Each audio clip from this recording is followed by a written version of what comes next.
Alliance partners లో Ramdas Athawale RPI Republican party of India అని ఒక్క ఎమ్మెల్యే కూడా లేరు. ఆయన కూడా గెలవలేదు నిజానికి. బట్ స్టిల్ ఆయనకు రాజ్యసభ ఇచ్చి ఆయన్ని సోషల్ వెల్ఫేర్ మినిస్ట్రీలో సహాయ శాఖ మంత్రిగా ఉన్నారు. MOS టు సోషల్ వెల్ఫేర్ అంటే సోషల్ జస్టిస్ అండ్ ఎంపవర్మెంట్ అనుకుంటా, subjective correction. So Ramdas Athawale నిజానికి ఒక వ్యక్తి, ఆయన గెలవకపోయినా ఆయన ఇంపాక్ట్ ఏంటిదో సంబంధం లేకపోయినా ఆయన ఇప్పుడు మినిస్ట్రీలో ఉన్నారు. అండ్ మీరు అనుకుంటే జేఎస్పీ జనసేన పార్టీ నిజానికి ఆంధ్రప్రదేశ్లో అధికారంలోకి రాకముందు తెలంగాణ అసెంబ్లీ ఎలక్షన్స్ లో వాళ్లకు 7 సీట్లు ఇచ్చారు అలయన్స్ పార్ట్నర్ కాబట్టి. సో నిజానికి ఇక్కడ తెలంగాణలో ఇంపాక్ట్ ఎంత మిగతా అన్ని మాట్లాడినా కూడా బట్ అలయన్స్ ని గౌరవించడము లేకపోతే వాళ్ళతో ఉండడము, ఇప్పుడు చంద్రబాబు నాయుడు తెలుగుదేశం పార్టీ ఎన్డీఏలోకి వచ్చిన తర్వాత మనం చూస్తున్నాం. మిత్రధర్మం అంటారు. ఆ మిత్రధర్మం అనేది బయటకు వీళ్ళందరూ మాట్లాడతారు కానీ నిజానికి మిత్రధర్మం వీళ్ళలో లేదు. నిజానికి కమ్యూనిస్టులలో కూడా నాకు ఎప్పుడు అడుగుతుంటాను, సిపిఐ సిపిఎం వీళ్ళు మహాసభలు పెట్టిన ప్రతిసారి వాళ్ళ స్లోగన్ ఏంటంటే కమ్యూనిస్టుల ఐక్యత వర్ధిల్లాలి అని. వాళ్ళు ఎప్పటికీ ఐక్యతగా ఉండరు, అప్పుడు యూనైట్ అవరేమో అని. 62లో కమ్యూనిస్ట్ పార్టీ ఆఫ్ ఇండియానే ఉండే ముందు స్ప్లిట్ 60s లో జరిగింది మనకందరూ. అవును. అప్పుడు వాకౌట్ చేసి వీళ్ళు ఒక స్ప్లిట్ అయ్యి సిపిఎం ఫామ్ అయ్యారు. అవును, వీళ్ళు చైనా, వాళ్ళు రష్యా మార్క్సిస్ట్ ఫిలాసఫీ తీసుకొచ్చారు. మీ రిపబ్లికన్ పార్టీ గురించి చెప్పారు, అథావ్లే గ్రూప్. రిపబ్లికన్ పార్టీ ఫామ్ చేసింది ఎవరని మన దగ్గర చాలా మంది అడుగు తెలియదు. First was founded by somebody call Babasaheb Ambedkar గారు, బౌరా గైక్వాడ్, దాదాసాహెబ్ రూప్వాలే వీళ్ళు ఫామ్ చేశారు. ఇప్పుడు 1956లో ఫామ్ చేశారు. Look at the emotional connection. ఆ ఎమోషనల్ కనెక్షన్ కోసమే ఈయన ఉంచుకున్నారు తోడు. రిపబ్లికన్ పార్టీ ఆఫ్ ఇండియా అంటే ఈవెన్ మన దగ్గర ఉన్న చాలా మంది పొలిటికల్ లీడర్స్ కూడా తెలియదు, it was Babasaheb Ambedkar's party. Correct. So Babasaheb Ambedkar party బీజేపీతో ఉంది ఇప్పుడు. కరెక్ట్, ఆయన పెట్టిన పార్టీ బీజేపీ. సరే, అది ఇట్ ఇస్ స్ప్లిట్ అయిపోయి చాలా splinter groups. Whatever it may be. This is called Athawale group. కేరళలో ఇంకొక ఆర్పిఐ ఉంది, రిపబ్లికన్ పార్టీ ఆఫ్ ఇండియా, అక్కడ ఉంది. వెస్ట్ బెంగాల్లో సపరేట్ ఇంకోటి ఉంది. కానీ అట్లీస్ట్ బీజేపీ వాళ్ళు మీరు చెప్పిన మాటకు ఆయన ఒక ఎమ్మెల్యే లేరు, ఎంపీ లేరు, రాజ్యసభని తీసుకొచ్చి ఆయన కూర్చోబెట్టారు మినిస్ట్రీలో. Because that is what coalition politics is all about. ఆయన 0 seats, ఆయన మీకు 10 ఓట్లు కూడా తీసుకురాలేరు ఇక్కడ. ఇప్పుడు మొన్న మహారాష్ట్ర ఎలక్షన్స్ లో కూడా పెద్దగా ఏం ఇంపాక్ట్ లేదు. సో ఆయన ఎందుకు ఉంచుకున్నారంటే దట్ ఇమేజ్ ఒకటి బీజేపీ బిల్డ్ చేశారు. మీరు ఎక్కడైనా చూడండి, మీరు ఈవెన్ యూ కమ్ టు తెలంగాణలో వచ్చి టీడీపీతో ముందు టైఅప్ ఉండే బీజేపీ, ఈసారి లేదు. ప్రాక్టికల్గా ఆలోచించండి. ఇప్పుడు నెక్స్ట్ ఎలక్షన్కి తీసుకుంటారో లేదు, ఎందుకంటే ఆంధ్ర తెలంగాణ సెంటిమెంట్ వెళ్ళిపోయింది ఇక్కడ, ఇంకా లేదు. No point in putting TDP here. Correct. TDP కూడా తెలుసా ఆ పాయింట్, మేము ఆంధ్రాలో ఉంటాం, మేము అక్కడ గెలుస్తాం, మేము అక్కడ ఉండిపోతాం అని చెప్పేసి. అలయన్స్ పార్ట్నర్స్ చాలా ఇంపార్టెంట్. నితీష్ కుమార్ చూడండి, వచ్చి 3 సార్లు 4 సార్లు వెళ్ళి వచ్చారు. కానీ లాస్ట్లో కూడా ఆయన ఏమన్నారు, నేను బీజేపీతోనే ఉంటా అన్నారు. బికాస్ ఒక లీడర్షిప్ లెవెల్లో క్రైసిస్ వచ్చినప్పుడు మాట్లాడడానికి ఎవరైనా ఉండాలి. సాయి గారు, Himanta Biswa Sharma was a Congress leader, senior Congress leader. ఆయన మీటింగ్ రాహుల్ గాంధీని కలవడానికి 2 వారాలు వెయిట్ చేసిన తర్వాత మీటింగ్ పెట్టినప్పుడు కుక్కకి బిస్కెట్ తినిపిస్తూ మాట్లాడుతున్నారు. కుక్క మీద ఎక్కువ. ఆ రోజు దిగిన హిమంత బిశ్వ శర్మ అక్కడి నుంచి స్ట్రేట్ బీజేపీ ఆఫీస్కి వెళ్ళారు. రెస్ట్ ఇస్ హిస్టరీ అంటారు ఇంగ్లీష్లో. ఇప్పుడు చూడండి, he the most powerful person in the north east. Perfect. You have lost leaders, చాలా మంది leaders you have lost like this.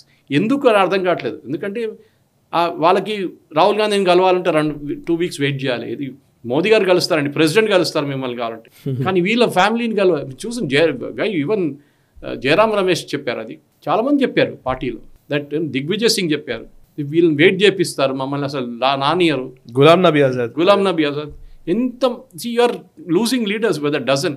కానీ ప్రాబ్లం వీళ్ళు ఇప్పుడు కూడా అర్థం చేసుకుంటలేరు సాయి గారు, that Rahul Gandhi is a liability. కానీ చాలా ఎవరు అర్థం చేసుకున్నారు, వాళ్ళ అలయన్స్ పార్ట్నర్స్ అర్థం చేసుకున్నారు. అది మమతా బెనర్జీ ఉండొచ్చు, శరద్ పవార్ ఉండొచ్చు, మిగతా ఎవరైనా చూడండి, ఈవెన్ ఒమర్ అబ్దుల్లా ఉండొచ్చు, ఎవరైనా చూస్తున్నారు కాంగ్రెస్ ఒక లయబిలిటీ అయిపోయిందని చెప్పేసి. వాళ్ళని తీసుకొని వాళ్ళు ఏం చేయలేరు. సమాజ్వాదీ పార్టీ కూడా అర్థమైపోయింది అది. ఈ ఎలక్షన్లో, ఢిల్లీ ఎలక్షన్లో వాళ్ళు ఆమ్ ఆద్మీ పార్టీని సపోర్ట్ చేశారు. ఎస్పెషలీ యాదవ్స్, ఒక బార్డర్ ఏరియాలో ఢిల్లీలో చాలా మంది యాదవ్స్ ఉంటారు, యూపీ సైడ్ నుంచి, పూర్వాంచల్ సైడ్ నుంచి. వాళ్ళందరూ ఈసారి బీజేపీకి ఓటేశారు. So the point is very simple Sai గారు, మనం అనలైజ్ చేస్తున్నప్పుడు ఢిల్లీ ఎలక్షన్ గురించి, దీని గురించి మాట్లాడేటప్పుడు ఒక లీడర్షిప్ కేపబిలిటీ లేదు. అది మీరు ఒక కంపెనీ నడిపిస్తున్నారా, ఒక రాష్ట్రం నడిపిస్తున్నారా, ఒక దేశం నడిపిస్తున్నారా, ఏదైనా కానీ కేపబిలిటీ ఉండాలి. అది చాలా ఇంపార్టెంట్. నిన్న పరీక్ష పై చర్చ మోదీ గారు అదే అడిగారు. ఎవరు అడిగారు, పొలిటీషియన్స్ ఉంటే ఏంటంటే you should not be correcting somebody. మీరు ఎవరిని కరెక్ట్ చేయక్కర్లేదు, నువ్వు ఇట్లా చేయాలని చెప్పేసి. They should be able to get inspired by you. Modi గారిని చూడగానే వీళ్ళు ఇన్స్పైర్ అయిపోతారు. అది ఒక స్టాండర్డ్ ఫార్మాట్ అయిపోయింది. పొద్దున్న ఎలక్షన్ గెలుస్తారు, సాయంత్రం కాగానే బీజేపీ ఆఫీస్లో మీటింగ్ ఉంటుంది. అది ఇప్పుడు పాత స్పీచ్ తీసుకొస్తే కూడా తెలియదు, ఎవరికి అర్థం కాదు మోదీ గారు చేసే. So that is a very important thing. ఆ లీడర్షిప్ కేపబిలిటీలో మోదీ గారు సక్సీడ్ అవుతున్నారు.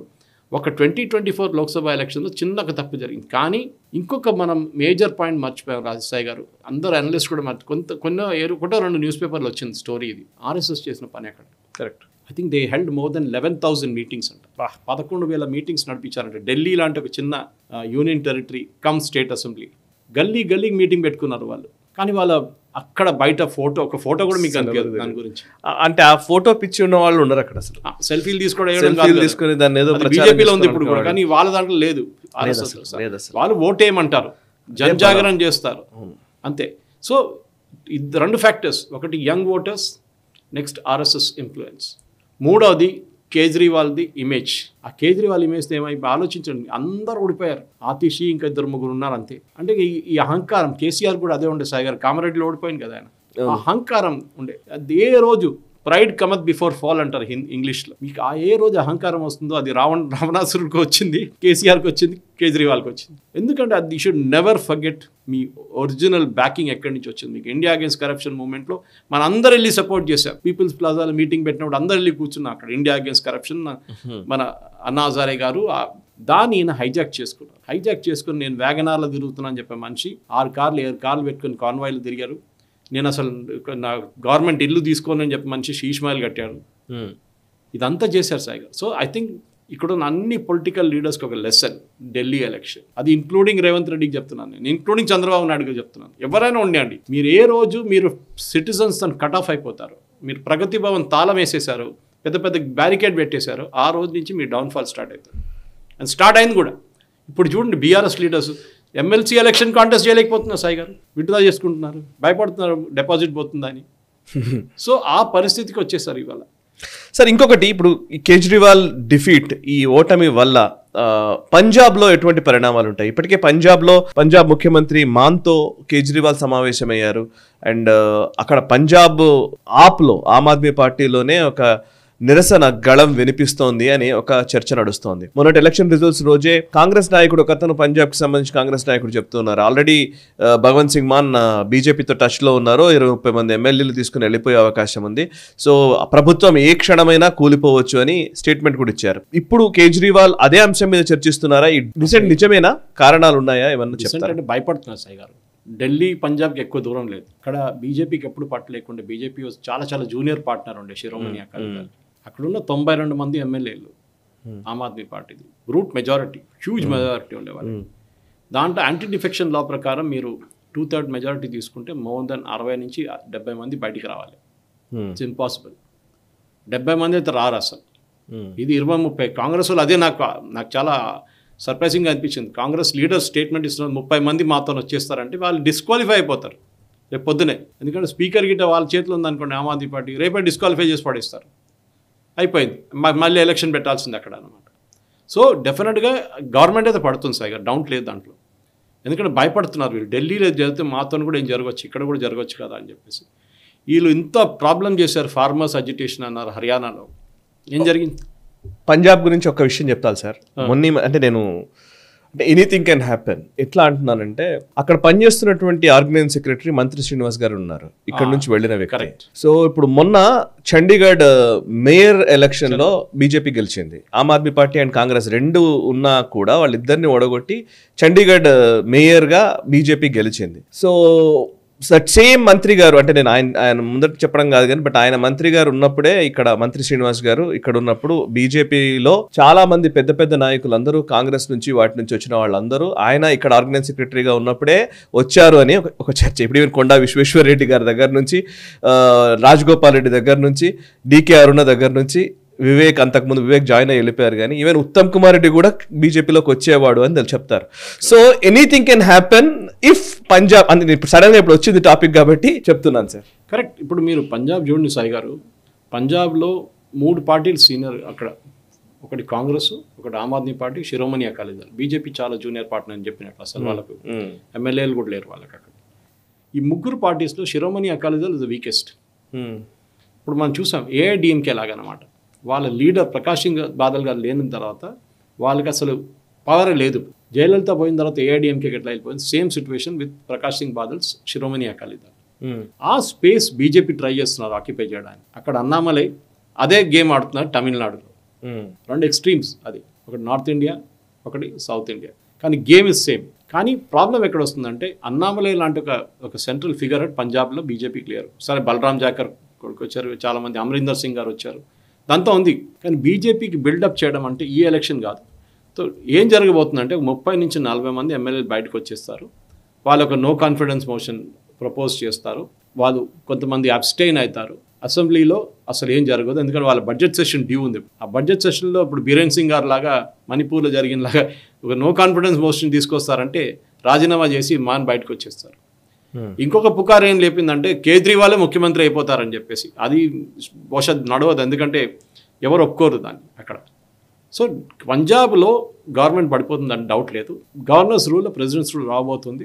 వచ్చిన తర్వాత ఏం చేస్తారు, 6 నెలలు, సంవత్సరం తర్వాత ఎలక్షన్ పెట్టాల్సింది. ఆ ఎలక్షన్స్లో బీజేపీ ఎంత దాకా ప్రిపేర్డ్ ఉంటుంది, కాంగ్రెస్ ఏం చేయబోతున్నారు, ఆమ్ ఆద్మీ పార్టీని ఢిల్లీలో ఫినిష్ చేసినంత అంతమటు కాకుండా కానీ అట్లీస్ట్ 90% ఫినిష్ చేసేస్తారు ఢిల్లీలో, పంజాబ్లో.